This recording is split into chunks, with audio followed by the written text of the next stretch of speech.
lagu saleeyayo horumariyo cadaaladii ramaba horeynine calankaan harsanaynayo moodanihiyo hambalyo kugu salaanaye astaan wadana noqo waanugu hawaynaho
Rone huna de Rone atade Amsa rone walala de Rone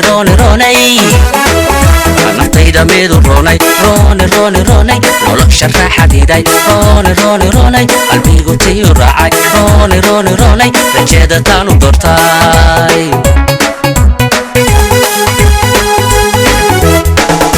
Rone atade Amsa rone huna de Rone atade Amsa rone walala de Rone naftayda meedu ronay Rone nolosha raaxadiiday Rone qalbigu tayu raacay Rone rajada taanu doortay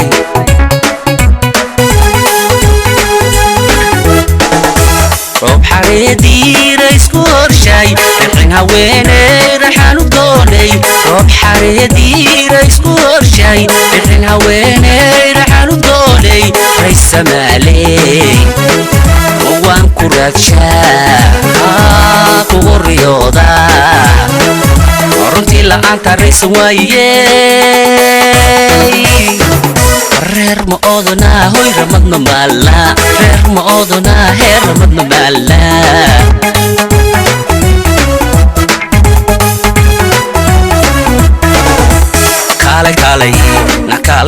kaalay reerta red ka soo dhig rax ku soo dhig hayga ruurin hayga raagin soo rarowka kaalay raaliyay u riyaaqo waan ku rabaye hayga ruurin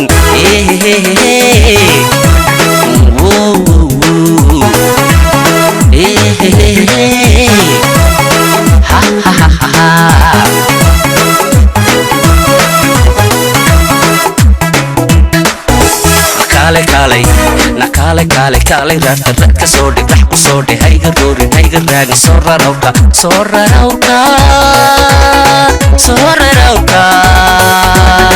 kaalay raaliyay u riyaaqo waan ku rabayo kugu riyoode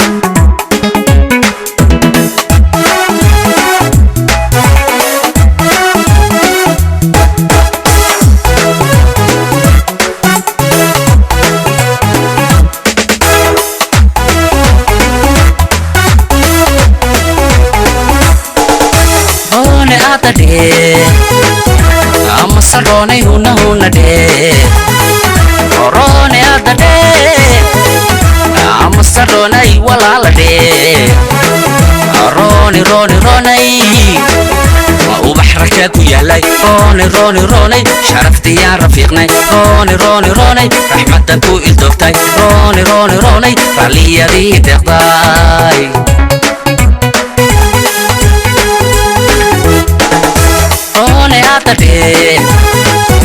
ama saroonay huna de korone ada de ama saroonay walaala de ronay ubax raka ku yaalay ronay sharaftiyaan rafiiqnay ronay raxmadan ku ildoogtay ronay raaliyadii deeqday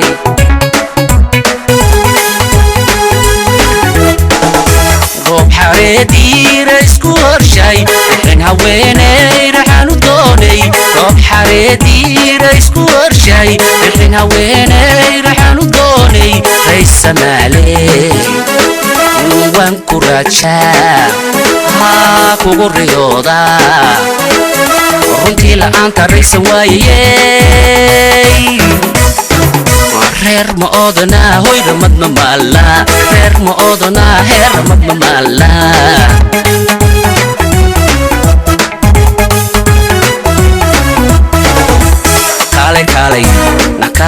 kaalay reerta red ka soo dhig rax ku soo dhig hayga ruurin hayga raagin soo rarowka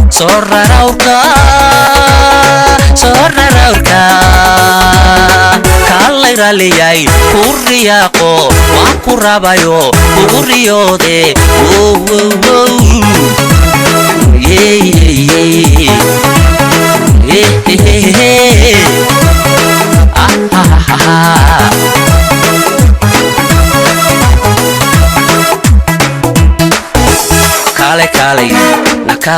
kaalay reerta red ka soo dhig rax ku soo dhig hayga ruurin hayga raagin soo rarowka aan rafiiqne kaalay raaliyay u riyaaqo kugu riyoode waan ku rabay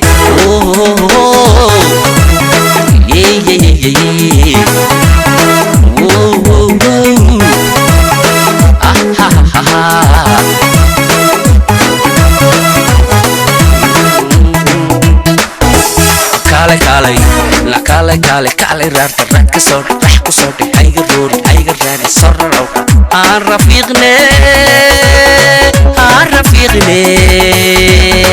kaalay raaliyay u riyaaqo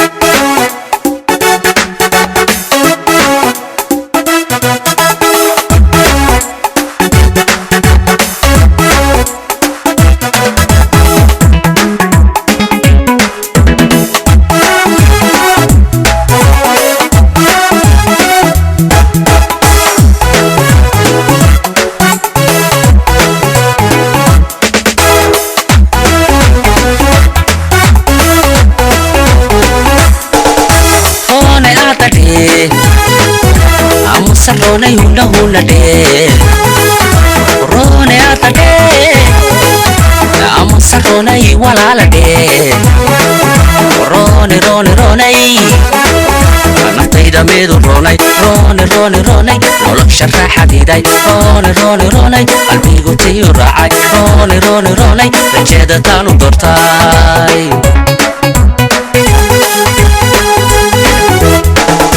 rone ata de amasa rone huna huna de rone ata de amasa rone walala de rone rone rone naftayda midu rone rone rone rone nolosha raaxadiiday rone rone rone qalbigu tiyu raacay rone rone rone rajada taanu dortay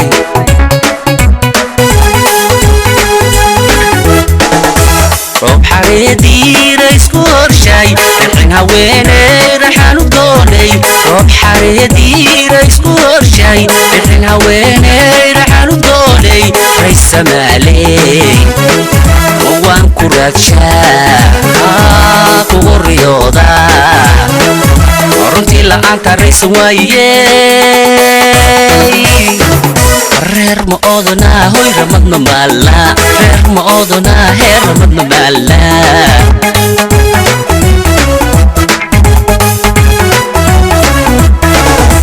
kaalay kaalay na kaalay kaalay kaalay reerta rag ka soo dhig rax ku soo dhig hayga ruurin hayga raagin soo rarowka soo rarowka soo rarowka kaalay raliyay ku riyaaqo waan ku rabaye hayga ruurin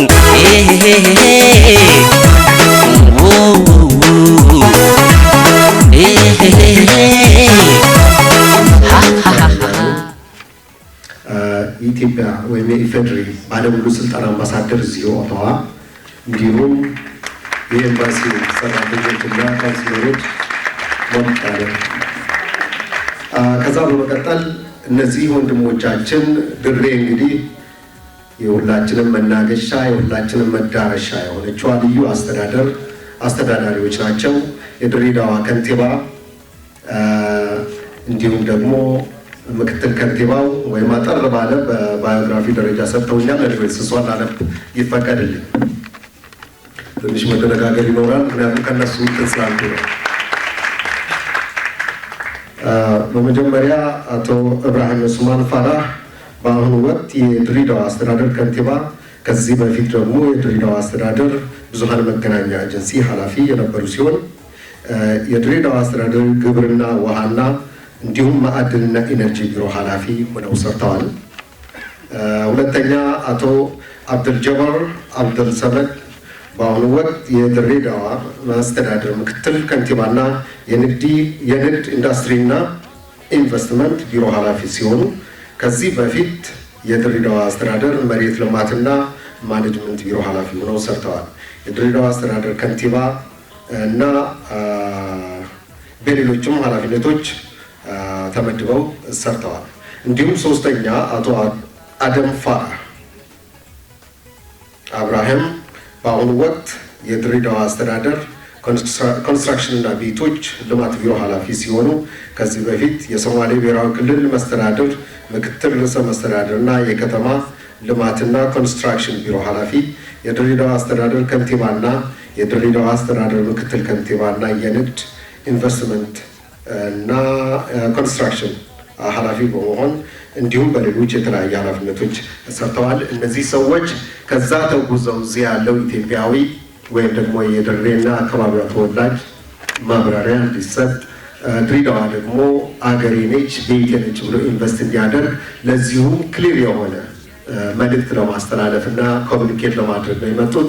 እንዲሁም በዋናነት የሶማሌ ኢትዮጵያ ኮሚኒቲ እንዲሁም የኦሮሞ ሀረሬ ሌሎችም የኢትዮጵያ ብሔር ብሔረሰቦች እዚሁ እንገኛለን።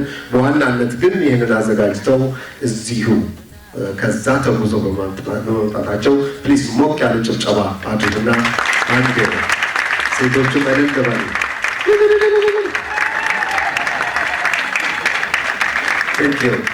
እንግዲህ ፕሮሲጀሩ ወደ እስማኤል እመራቸዋለሁኝ።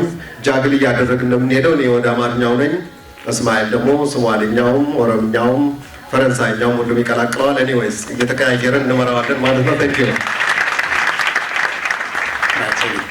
كل صاحب كوي أماني أنا في الصومالي كان كوكو من دونا دولا إلهه ولا له إن شرفت له وحنا فرحة ومركي أبوه الرئيس إذا كسر على مجالات الدير دبا أي هرك النووي ماتي وحنا يشارينا حرير كنا قد حية أنك يبرها كالدول إثيوبيا كل شيء وحرير لو فرحويا توها نودر danjiraheena dalkan u fadhiya Canada marwo Burtuqaana yaanu waxa naga dhaxeeya xiriir qoys baa naga dhaxeeya hadaan soo laabo walaalaheen sidaan idin sheegay duqa magaalada waxa weeyaan Ibrahim Usman Farah imikahan diirada wuxuu ka soo qabtay hawlo kala duwan meelo kala gadisanna uu ka soo shaqeeyay waxa kaloo halkan naga jooga walaalkeen Abdul Jabbar Abdul Samad Tura oo isagu kalkaaliya waa duqa magaalada walaalkeen Adam Farah imika ahaan waxa uu ka shaqeeyaa waxa uu mas'uul ka yahay xafiiska dhismaha iyo horumarinta guryeynta taariikhdiisu sayta kumeeka Adam Farah wuxuu ahaa duqi ugu horeeyay ee intii isbeddelka dimuqraadiyadeed uu yimid 2008 ayaan waxaan u yeeshay inaan goobjoog u ahaado kolkuu duqa noqonayay aqalkiisana waa ka qayb galay xafladii inta kadib sidaad ogsoontihiin Adam Farah wuxuu noqday madaxweyne ku-xigeenka deegaanka Soomaalida ee Itoobiya inta kadib waxa uu dib ugu soo noqday duq ku-xigeen imikana mas'uuliyadda aanni hayo ayuu haya qof Afrikaan ama qof Soomaaliya taa lagama helayo waxaan u rajaynaynaa khayr badan iyo horumar baan u rajaynaynaa imikana waxaan u yeedhaynaa danjiraheennii marwo Burtuqaan ayaanu si kama dambaysaa loo soo dhaweeyey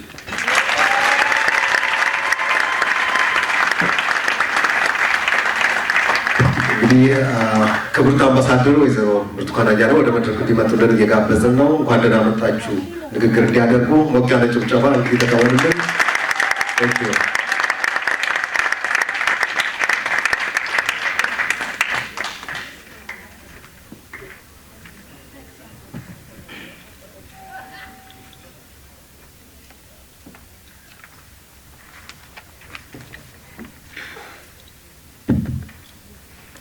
እንደምን አመሻችሁ ምንም እንኳን የሥራ ቋንቋችን በአማርኛ ቢሆንም የፌደራል መንግስት ሥራ ቋንቋ መልእክቴ ለሁሉም ሰው እንዲደርስ በእንግሊዘኛ እንኳን ደህና መጣችሁ መልእክት እንዳስተላልፍ ይፈቀድልኝ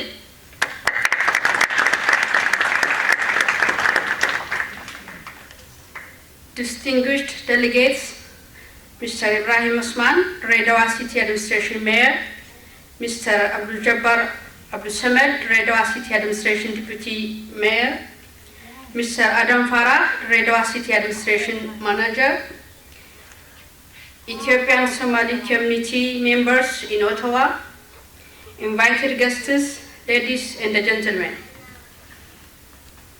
On behalf of myself and that of my embassy, I would like to say the delegates welcome to Canada. And I would like to thank the community leaders, the Ethiopian Somali community leaders, for inviting me to make these opening remarks in this community gathering. I am really delighted to join the community members, together with my embassy staff, and pass a wonderful evening here in Ottawa.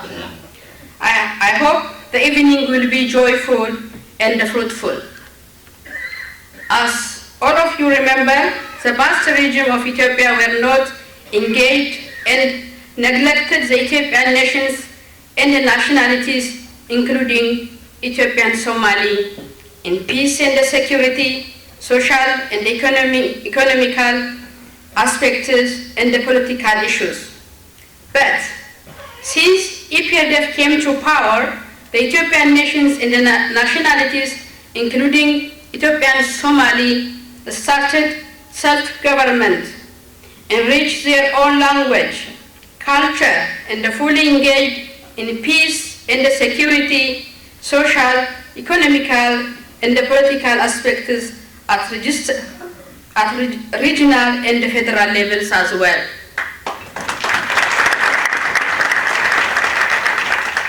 For the developing regions which needs special support, such as the Somali regional state, the government of Ethiopia gave a special attention and support for social, economical, political development.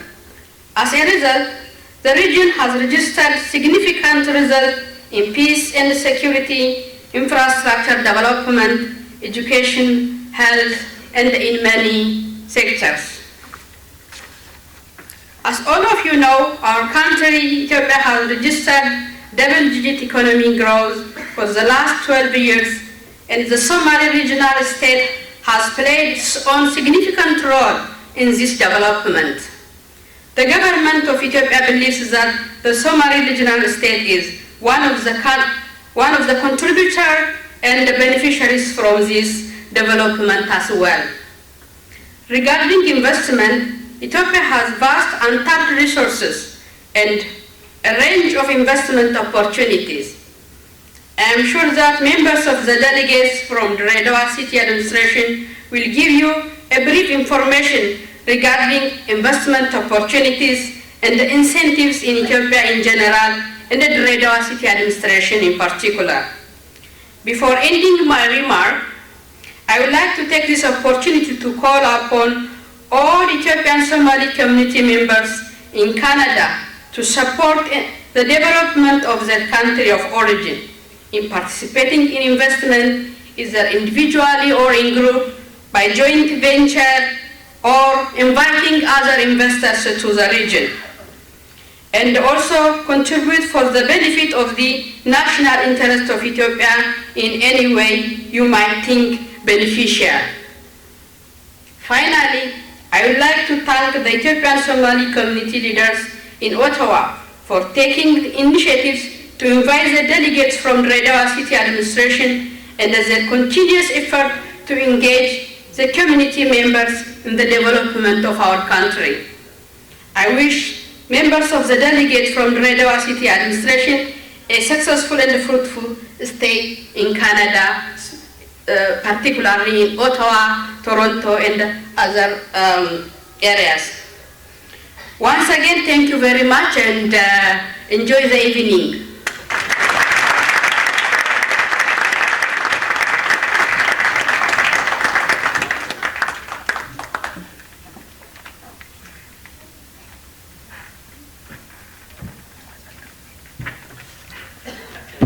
እንግዲህ ቴንኪው ወይዘሮ ብርቱካን። አሁን ደግሞ በተለያዩ ኮሚኒቲዎች እዚህ ተወካዮች አሉን። እዚህ ከጎን ያሉት የኦሮሞ ኮሚኒቲ አቶ ኤልያስ ወክሎ እዚህ አለ፣ አቶ ዙቤር እዚህ አለ። የአማራ ኮሚኒቲ ደግሞ አታሻግሬ እዛ አሉ እና አንድ በአንድ ጠራለሁ። እነሱም እንኳን ደህና መጣችሁ ምኞታቸውን ለመግለጽ ያህል ነው። በመጀመሪያ አቶ ዙቤር ከሀረሪ ኮሚኒቲ እንኳን ደህና መጣችሁ እንዲሉ ነው ወደ መድረክ ጋብዛለሁ። እንደምን አመሻችሁ እንግዶቻችን። እንደዚሁም ከኢትዮጵያ ፓርቲኩላር በድሬዳዋ ከተማ የምትገኙ ባለስልጣኖች ዛሬ ከመሀላችን በመገኘታችሁ በራሴ እንደዚሁም በሀረሪ ኮሚኒቲ as well as the larger Ethiopian diaspora members in Ottawa በእነሱ ስም እንኳን ደህና መጣችሁ እላለሁ። በተረፈ ደግሞ በእናንተ በኩል የናፍቆት ሰላምታችንን እንድታደርሱልን በማክበር እጠይቃለሁ። አመሰግናለሁ። And now to make it clear, Smile ያግዘኛል ብዬ ነበረ. I just want to mix up, juggle around with English. We have some representatives of the nations and nationalities. Of course, we have over 80, but we cannot represent all of them. But we have mainly 3-4 of them, so that's what Zubair spoke. He represents the Harari community, which is close to Dredar. Sometimes we dispute, so it has to be to Somalia or it has to be on its own. Anyways, he might claim later on. Anyways, I will invite from the Oromia community to Elias here to the stage. Thank you.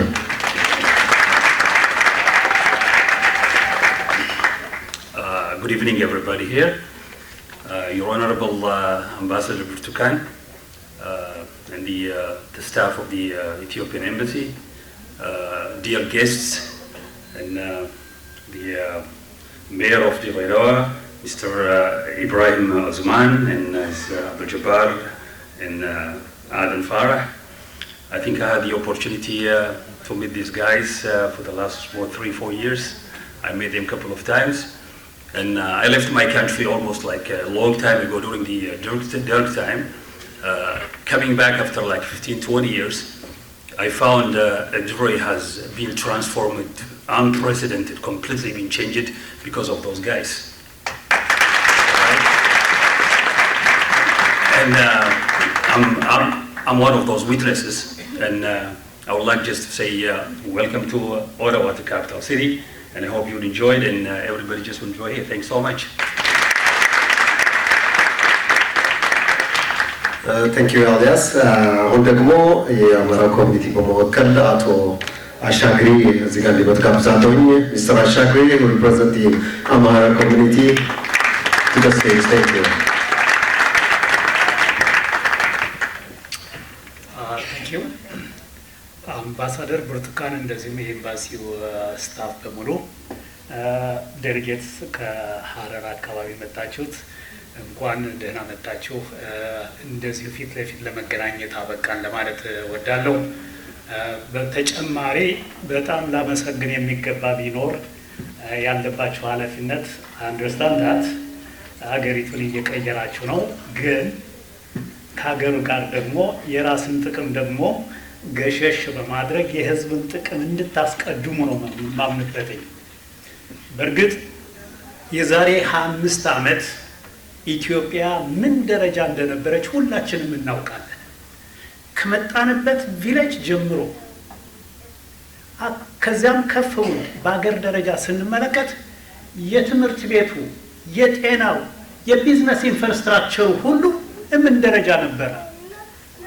ያን ነው ልናየው የሚገባ። በ25 ዓመት ውስጥ ምን አገኘን የሚለውን ነገር ማየት ይኖርባቸዋል። በእርግጥ እኔ የማደንቀው ነገር ቢኖር ቴክኖሎጂው በረላባት አገር፣ ካፒታሉ በረለበት አገር፣ ኖውሃው በረለበት አገር ያቺ አገር የዓለም ትኩረት የሳበች ሆናለች። ከረሃብ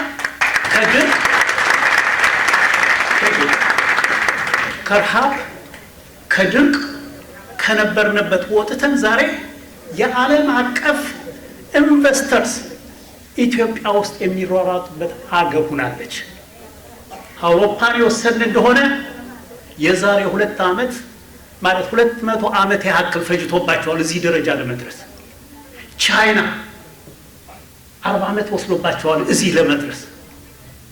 ኢትዮጵያ ባለፉት 20 ዓመታት ውስጥ 2 ዲጂት ጂዲፒው 11 እና 12 አቨሬጅ በሆነ ደርሷል።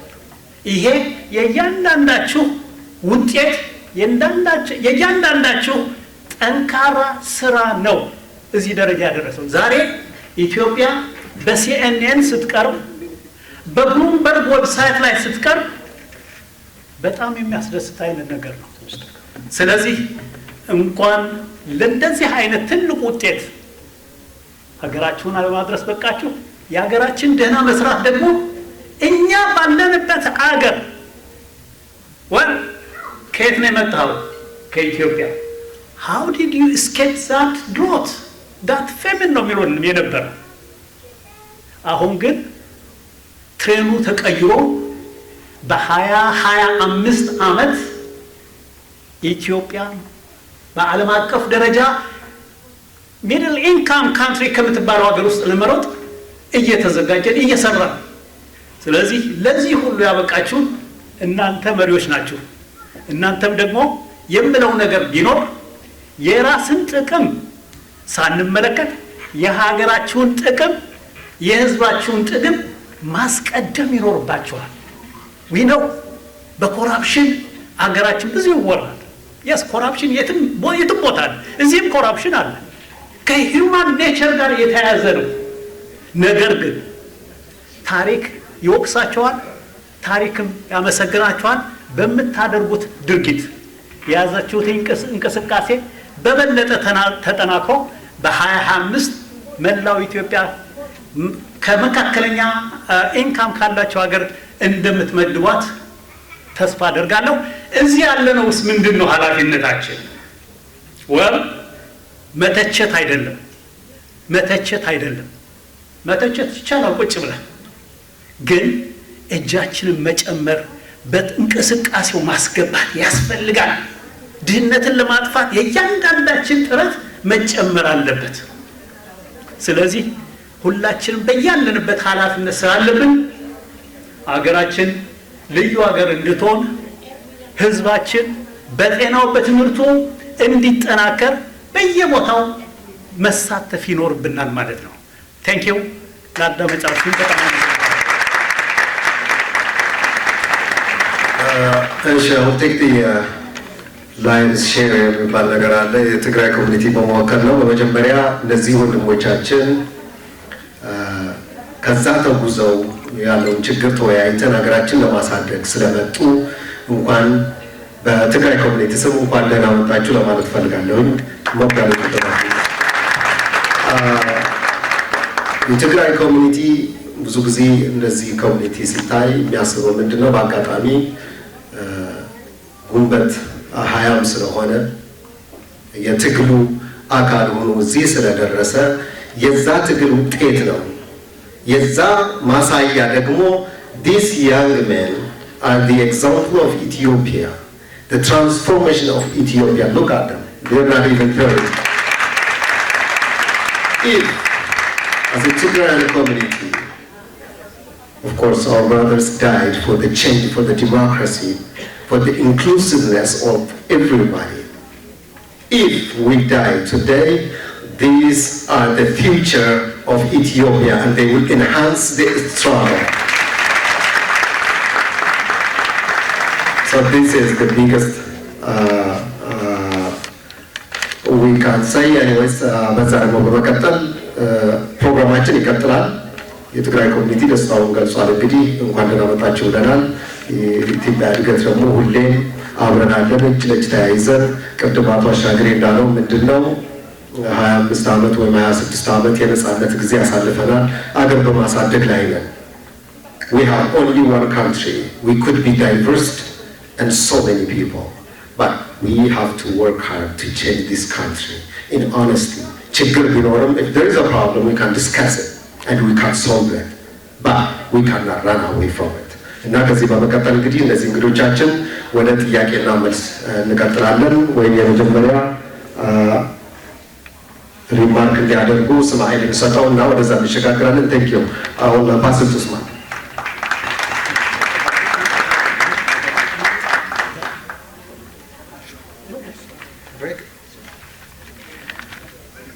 هذا هو نفس اللي كيبا كل في إنجليز بالو ولا هذي أنا في حمارك أدو قرني بمن عاوز خدي أدوريها كبرت أمباسادر وزيرو برتقال جانو يتكبروا يدرّوا كنتيبا أتو إبراهيم عثمان فارح يتكبروا يدرّوا كنتيبا مكتل أتو عبد الجبار عبد السمد تورا يتكبروا ወንድማችን አቶ አለን ፋራህ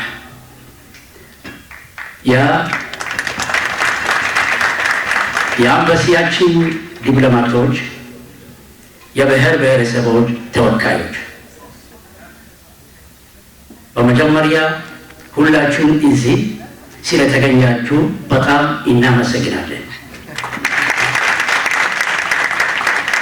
ወንድሞቻችን እዚህ ድረስ በመጡት የጎበኙን በሀገራችን የተገነባ ባለው ዴሞክራሲ ምክንያት ነው።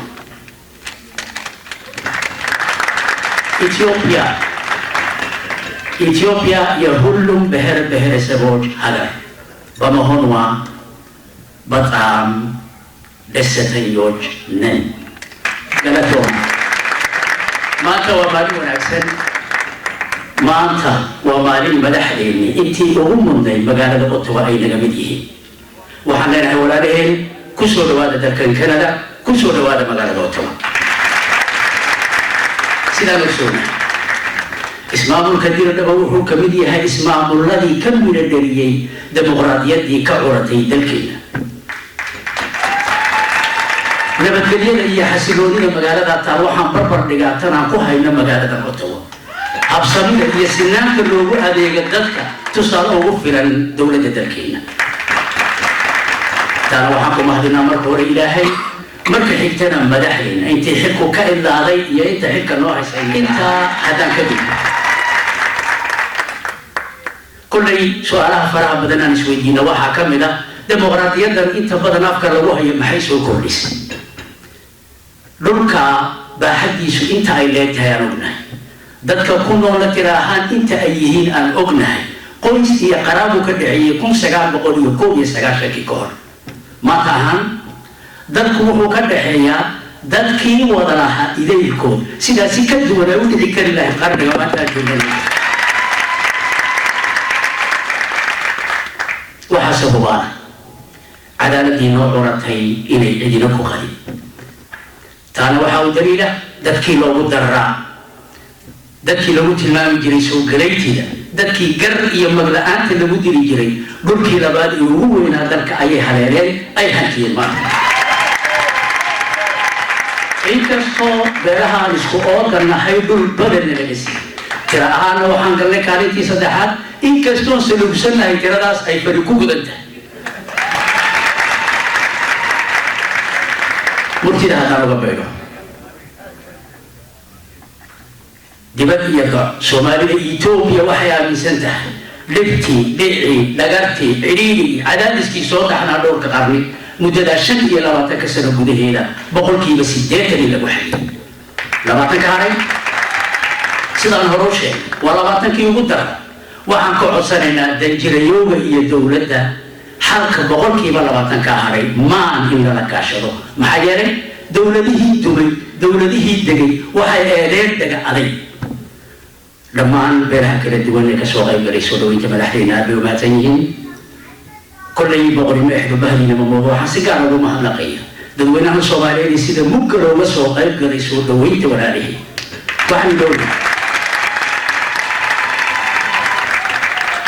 waxaan iloobayn hablihii noo hagar baxay hiilii hooban aan ka helnay waxaan leenahay haweenka noo dirana dhownuuta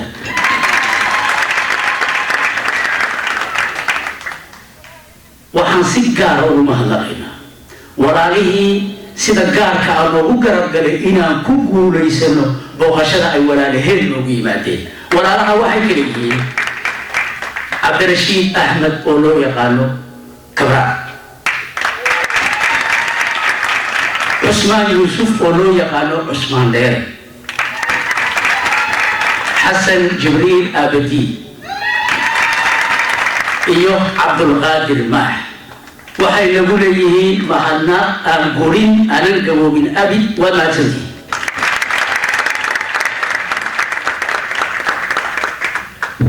Thank you, Ismail. በጣም ሁሌ ስንቀልድ እስማኤል ብዙ ጊዜ በኢትዮጵያዊነት ስሜት ከልብ በመነጨ ስለሚል አንተ ነህ አዲሱ ወያኔ እኛ ለቀናል ብለነዋል። ከበፊትም ጀምረን ማለት ነው። ስለዚህ ወያኔነት የዱላ ቅብብሎች ነው ብለዋል ጠቅላይ ሚኒስትር መለስ ዜናዊ። ትግሉ እንደዛ ነው የሚቀጥለው። ስለዚህ ወያኔ ነኝ ወያኔ is in the east now. And now አሁን እንግዲህ አንድ ምስጋና ላቀርብ እፈልጋለሁኝ። Even though Dirredawa is the mecca of everybody, all sorts of Ethiopians, all walk of life, but initiative ወስደው እነዚህ በተለይ ፕሬዶሚናንትሊ የሶማሌ ኮሚኒቲ እና የድሬዳዋ አካባቢ ሶማሌ ኢትዮጵያ ኮሚኒቲ እንዲሁም የጅቡቲ ወንድሞቻችንም ሀረሪውም ኦሮሞውም ሁሉም የነዚህ ምሳሌ የሆነች የመቻቻል ምሳሌ የሆነች ድሬዳዋ አስተዳዳሪዎች ጠርተው ለዚህ መድረክ በማብቃታቸው በጣም ፕሊስ እስማኤል እነሱ ፎዚያ ሌሎቻችሁን በስም ስለማላቅ ነው በጣም በጣም በጣም ትልቅ ምስጋናና ክብር ያለን Thank you for what you done. I'm going to lead you now to the young leaders of Ethiopia or the Ethiopian future. Who knows? They might be a prime minister or something one day. Anyways, everything is possible now. Now we're going to with a briefing of your honor. I think until what I'm looking to learn now, briefing is to the Gamzaman. I'm not the Tasman. It's up to you guys. It doesn't matter. Who comes to the stage. Let's see, Gidachinen, Takabarudan, or the mayor.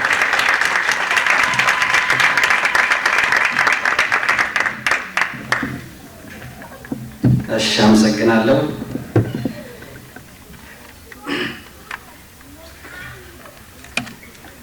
የተከበሩ አያኑ በካናዳ የኢትዮጵያ ባለሙሉ ስልጣን አምባሳደር፣ የተከበራችሁ በካናዳ የምትኖሩ ኢትዮጵያውያንና ትውልደ ኢትዮጵያውያን፣ ክቡራትና ክቡራን የዝግጅቱ ተሳታፊዎች፣ በቅድሚያ ካናዳ ከረገጥንበት ደቂቃ ጀምሮ ላደረጋችሁልን እጅግ የደመቀ አቀባበልና መስተንግዶ በድሬዳዋ አስተዳደርና በራሴ ስም ላቅ ያለ ምስጋና ለማቅረብ እወዳለሁ። እንደሚታወቀው የሀገራችን ብሔሮች፣ ብሔረሰቦችና ሕዝቦች ዲሞክራሲያዊና ሰብአዊ መብቶቻቸው ተረግጠው በተለያየ መንገድ የሚገለጹ በደሎችና ግፎች ይደርስባቸው እንደነበረ ይታወቃል። ተጠናቀዋል። በተጨማሪም ለአስተዳደራችን የኢንዱስትሪ ልማት ወሳኝ አቅም የሚሆነውና ድሬዳዋን ከጅቡቲ የሚያገናኘው ዘመናዊ የባቡር መስመር ዝርጋታ ፕሮጀክት ተጠናቋል። በቅርቡም በይፋ አገልግሎት መስጠት ይጀምራል ተብሎ ይታሰባል። በሌላ በኩል ለረጅም ጊዜ የህዝብ ጥያቄ ሆኖ የቆየውና ድሬዳዋ ከጅቡቲ የሚያገናኘው የአስፋልት መንገድ ግንባታ ተጀምሮ በጥሩ የአፈጻጸም ደረጃ ላይ ይገኛል። በተመሳሳይ መልኩ የድሬዳዋ መልካ የአስፋልት መንገድ የጨረታ ሂደት ተጠናቆ ግንባታውን የሚያከናውነው የስራ ተቋራጭ ተለይቶ የቅድመ ዝግጅት ስራዎች ተጀምሯል። በቅርቡ በድሬዳዋና አካባቢዋ የዘነበው ከባድ ዝናብ ያስከተለው ከፍተኛ ጎርፍ የመፍረስ አደጋ የደረሰበትን ድልድይ እንደገና በዘመናዊ መልኩ 6 ተሽከርካሪዎችን በአንድ ጊዜ ማስተላለፍ የሚችል ድልድይ ግንባታ በአስተዳደሩ ሙሉ ወጪ ተጀምሯል።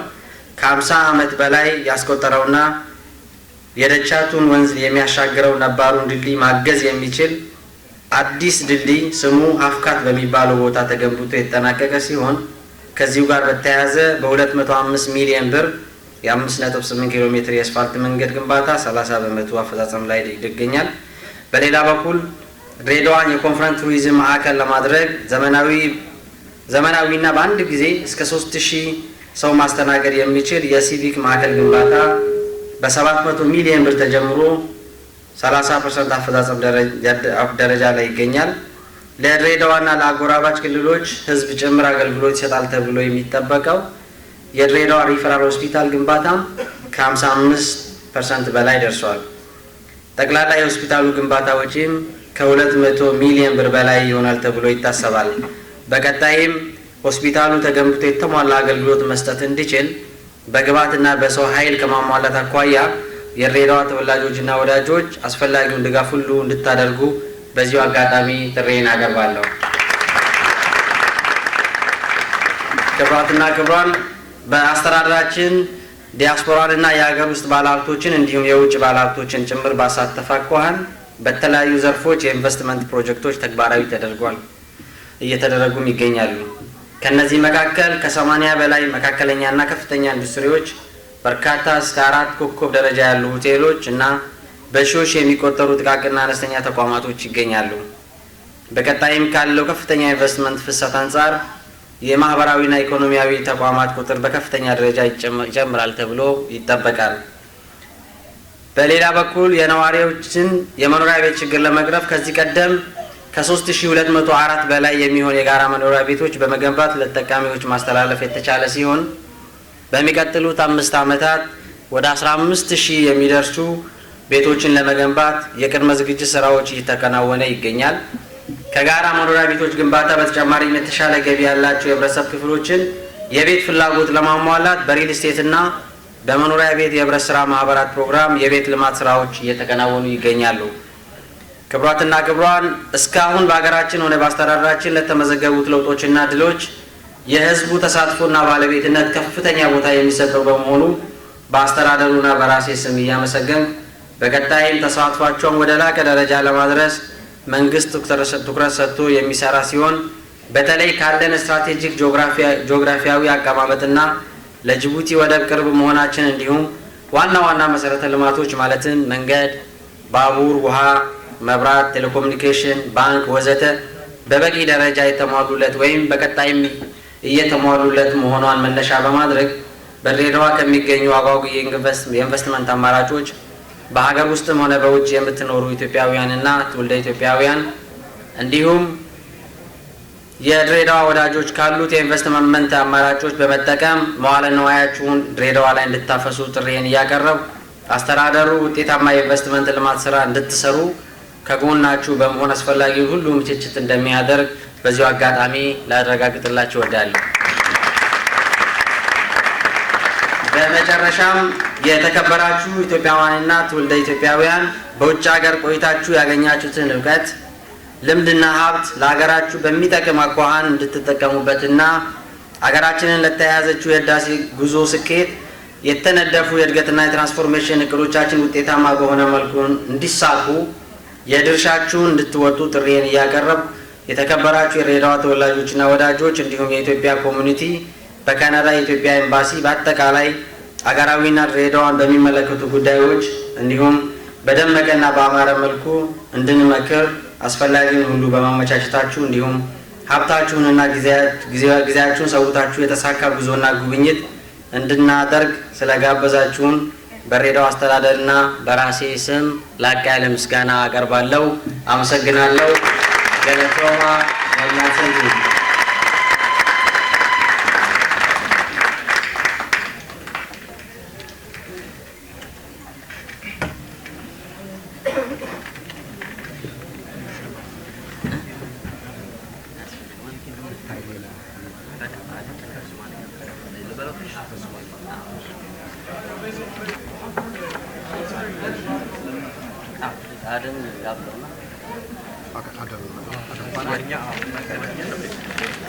አሁን ደግሞ አደም ፋራ በሶማሊኛ ትንሽ ብሪፍ እንዲያደርገን ጋብዘዋለሁኝ። He's going to brief us in the Somali language, so the other one was in Amharic, and some of you said left out. So that's what Ethiopia meant. Thank you. السلام عليكم. أبين وناكس. مرو برتقان أيان سفيرة إثيوبيا وفرد وطن كندا. جالية در إثيوبيا دل كندا. جالية صومالي إثيوبيا كدقان وطن كندا. مروين يمدن أيام. أنا قوكو هالليا مقعي جاي مقع اسمه مركز دبا.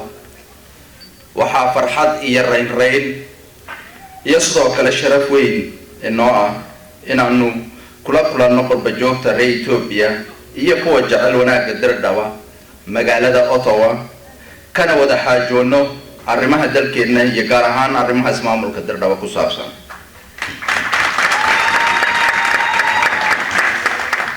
waxaan idinka mahadnaqayaa sida diiran ee inoo soo dhaweyseen. waxaan sidoo kale u mahadnaqayaa guddiga qabanqaabada barnaamijkan sida heerka sare ah loo soo agaasimay. waxaana xusid mudan jaaliyadda Soomaalida Ethiopia hogaaminteeda oo ay horeeyaan Ismaaciil Ladiye, Fawziya iyo xubnaha kale. aad iyo aad umahadsantihiin. xoogaa haddii aan idinka warramo guud ahaan xaaladda dalkeenna jamhuuriyadda dimuqraadiga federaalka Ethiopia waxay ka kooban tahay 9 dawlad deegaan iyo 2 ismaamul magaalo oo kala ah Addis Ababa iyo Dirdhawa.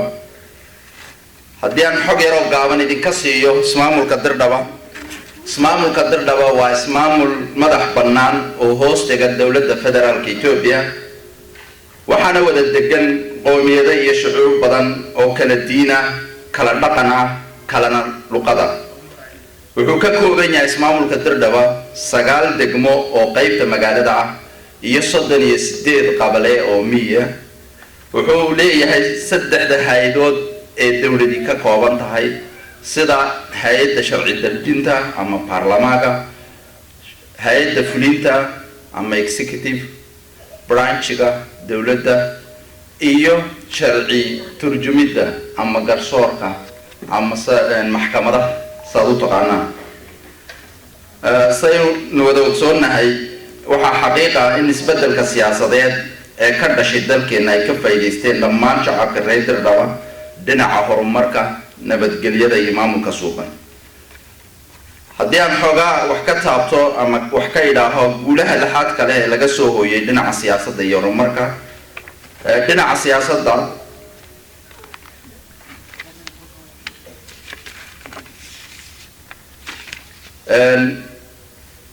dalkeena waxaa ka dhashay midnimo ku salaysan rabitaanka shacabka ama rabitaanka qowmiyadaha quruumaha iyo shucuubta dalkeena waxaa la xurmeeyey xuquuqaha aadamiga kuwa dimuqraadiyadeed ee muwaadiniinta iyo shacabka sidoo kale waxaa dastuurka si cad loogu qeexay dowladda iyo diintu inay kala soocan yihiin oo aanay jirin dowlad diini ah ama diin ay leedahay dowladdu oo dowladdu aanay faragelinayn arrimaha diimaha diintuna aanay faragelinayn arrimaha dowladda sidoo kale waxaa la xaqiijiyey sarreynta dadweynaha iyo dastuurka sinaanta qowmiyadaha iyo shucuubta nidaamka axsaabta badan oo u suurto gelisay shacabka Soomaaliyeed ee ku dhaqan dalka Itoobiya inay samaystaan xisbi siyaasadeed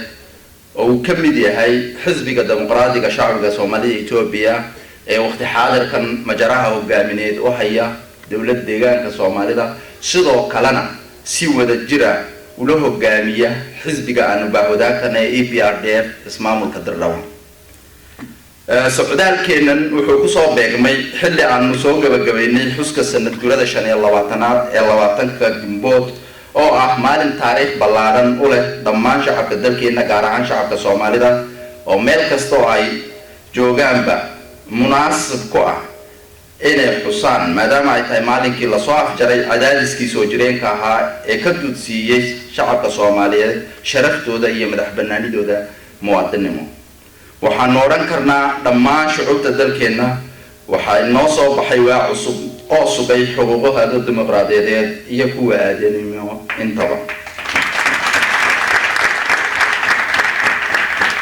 dhinaca dhaqanka isbeddelka ka jira dalkeena markaanu fiirino qowmiyad kasta waxay xor u tahay inay hab waafaqsan dastuurka ku dhaqanto ilaaliso isla markaana horumariso dhaqankeeda wanaagsan waxaa tusaale loo soo qaadan karaa in beesha Ciise ay ogaaskeeda sharafta leh hab xeerka beesha iyo dastuurka dalkaba waafaqsan si xor ah u qabsatay oo uu hadda ogaaskeenu hab waafaqsan dastuurka dalka uga shaqeeyo nabadda horumarka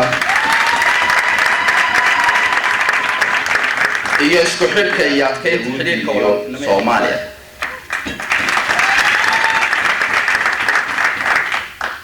hawshaas oo muhiim u ah gaadhida yoolasha horumarneed iyo kuwa nabadgelyo ee dalkeena Itoobiya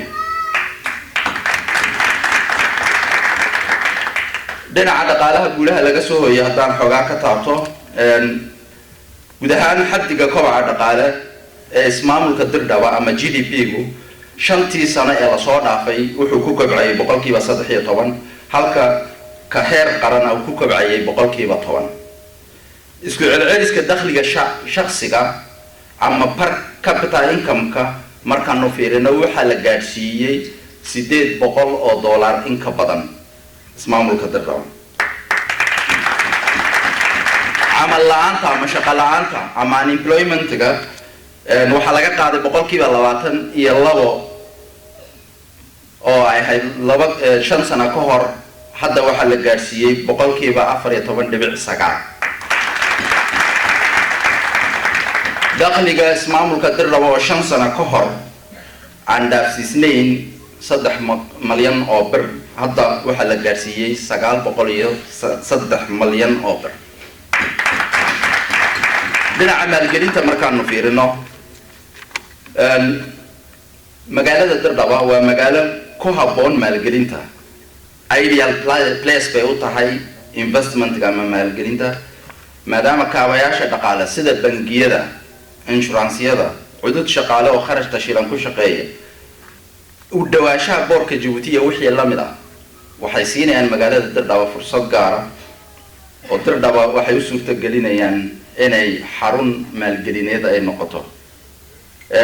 Tiyota laga duulayo magaalada Dirdhaba waxaa maalgashi ka sameeyay maalqabeeno fara badan oo Ethiopian ah, kuwa qurba jooga iyo shirkadaha ajnabiga ah.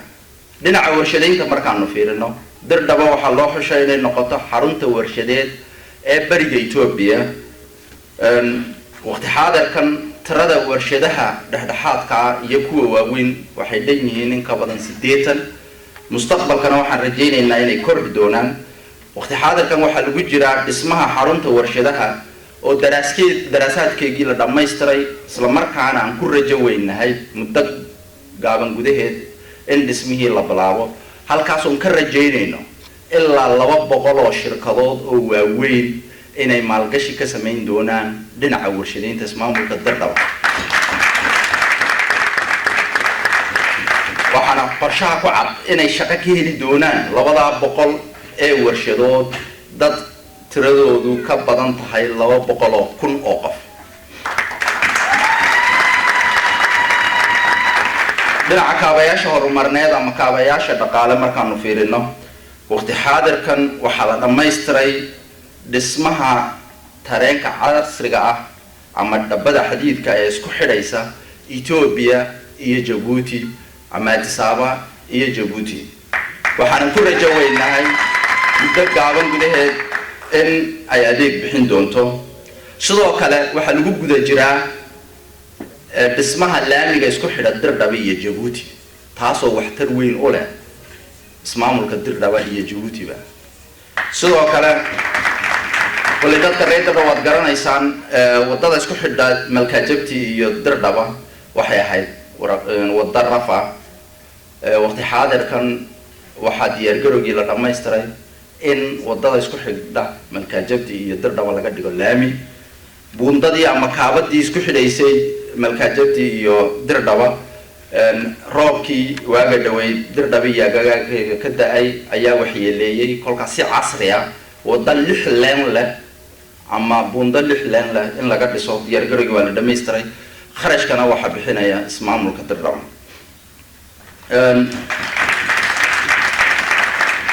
dhinaca biyaha dhinaca khayraadka biyaha Dirdhaba caan bay ku tahay. si heer daboolka biyaha nadiifta ee la cabo loo gaadhsiiyo 100%, waqti xaadirkan ismaamulka Dirdhaba wuxuu ku hawlan yahay hirgelinta mashruuc biyo-gelina oo ay ku baxayso kharash ka badan 700 oo malyan oo bir. waqti xaadirkan mashruucu wuxuu marayaa 55%. muddo 1 sano gudaheedna in lagu dhammaystiri doono ayaan ku rajo weynahay. taasi waxay noo suurtagelin doontaa heer daboolka ama coverageka biyaha nadiifta ee la cabo ismaamulka Dirdhaba in la gaarsiiyo 100%. dhinaca waxbarashada xogaadaan ka idhaaho ismaamulka Dirdhaba waxaa ku yaala 103 dugsiyo hoose, 20 dugsiyo sare ah, 102 KG, 2 kulliyadood oo lagu barto farsamada gacanta iyo 1 jaamacad. 25 sano ka hor dalka Ethiopia waxaa ka jiray 1 jaamacad oo kaliya. jaamacadaasna waxay ahayd jaamacadda Addis Ababa. muddo kadib waxaa la furay jaamacadda Haramaya. waqti xaadirkan tirada jaamacadaha dalkeena waxaa la gaarsiiyay 45 jaamacadood. ismaamulka Dirdhabana wuxuu fursad u helay inuu helo 1 jaamacad oo loogu magac daray jaamacadda Dirdhaba.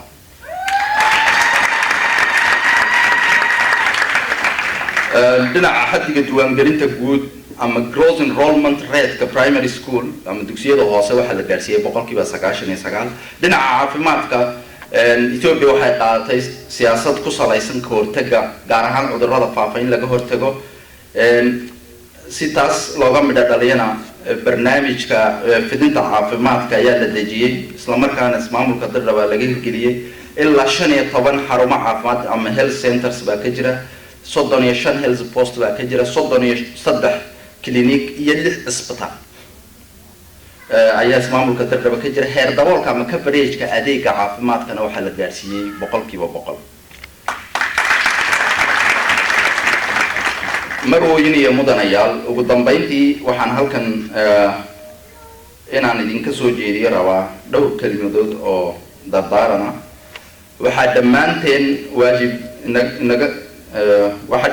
waajib nagu ah inaanu iska kaashano hirgelinta qorshayaasha horumarineed ee ismaamulka Dirdhaba iyo kantalkeena guud ahaan ee lagu tirtirayo saboolnimada oo ah cadowga keliya ee aanu leenahay.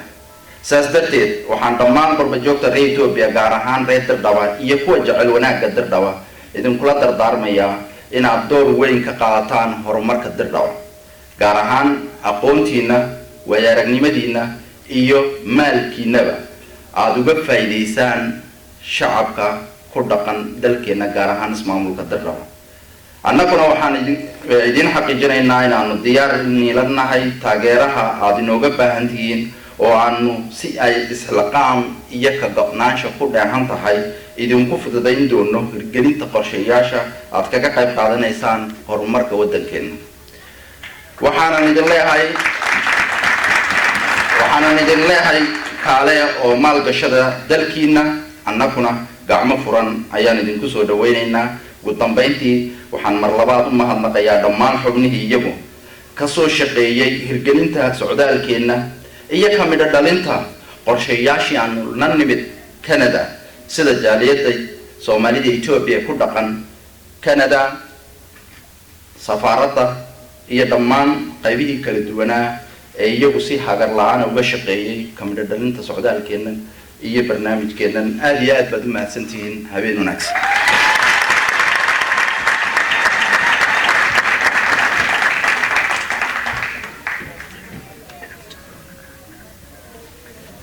Thank you. When I heard the figures that the Dirdhaba City Administration scored on development, the coverage of education, clean water, all those things, I wished Ethiopia would get there in 10 years. So that's a big example. So Dirdhaba is leading by the example. Now we'll lead you to a question period. That's why they are here. We can grill them, they are in our fold, they are in our hand. Well, deeply but politely. So we can ask about democracy and bureaucracy, development, investment, incentives and opportunities. So anybody who wants to ask questions, raise your hands, and Asmail is at the back. He will hand you the speaker and we'll take the questions one by one or two at a time.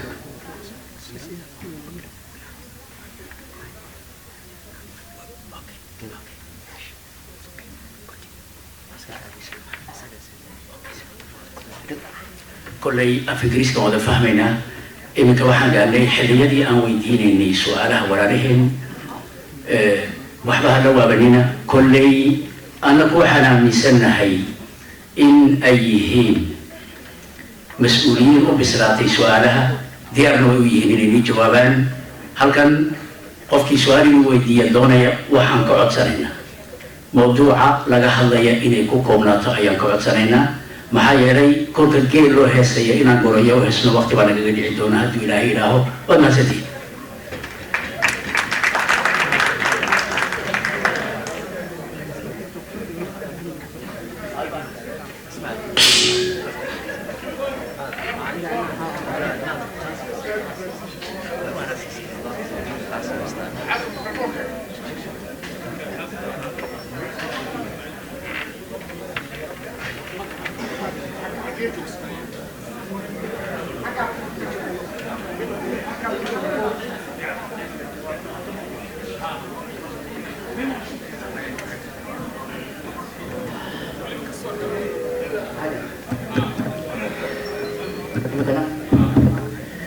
كل waxaan codsanaynaa qofku inuu halka yimaado si su'aashu weydiiyo maxaa yeelay samaacadaha ayaa qayliya leeyahay su'aashu horeyse waxaan fursad u siinaynaa Ridwaan Rayaalo Geelle oo jooni u naqaano السلام عليكم والله صرت اسمعي والسلامتي أنا بنو خلاصين مركا إن شاء الله وعكاطي دبلو عليه واحد بده بيسيشير السيتي ما أنتنا وليه عاد نوشتين مركا واحد مع السنة مركا عدان دمعينا كله على دبلو إمكان ومدمال جديو وما أقول ولا هذا السؤال أنا يوم بتكلم ما قصد بعين أنا أحبش يبررنه وأنا أقول بعين يا أفهم كلام ما برنا يا بكاني وعينا طايتي سؤال شيء وين تا سلام عليكم ما تسمع እንግዲህ ስጠይቁ ዘማሪ በሶማሊኛ በኦሮምኛ በአማርኛ በእንግሊዝኛ on your own choice ምክንያቱም ሁሉም አንደርስታንድ ስለሚያደርጉ በጠየቃችሁት መመለስ ይችላሉ ነበር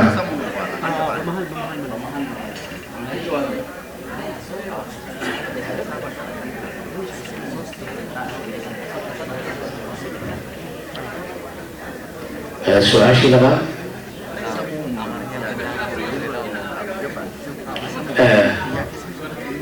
محمد علي أيام سؤال شيء لبا يا كسبنا السلام عليكم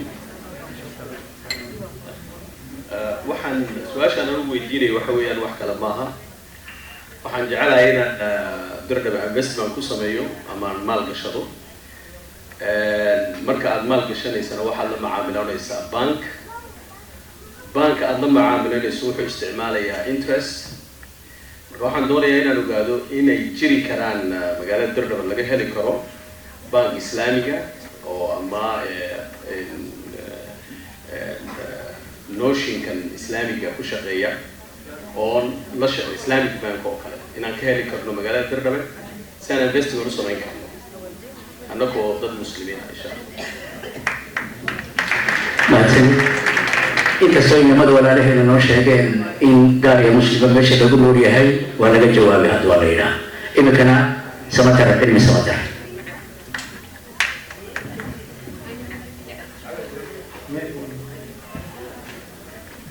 ስሜ ሰማተር ኤልሚ ሰማተር እባላለሁ።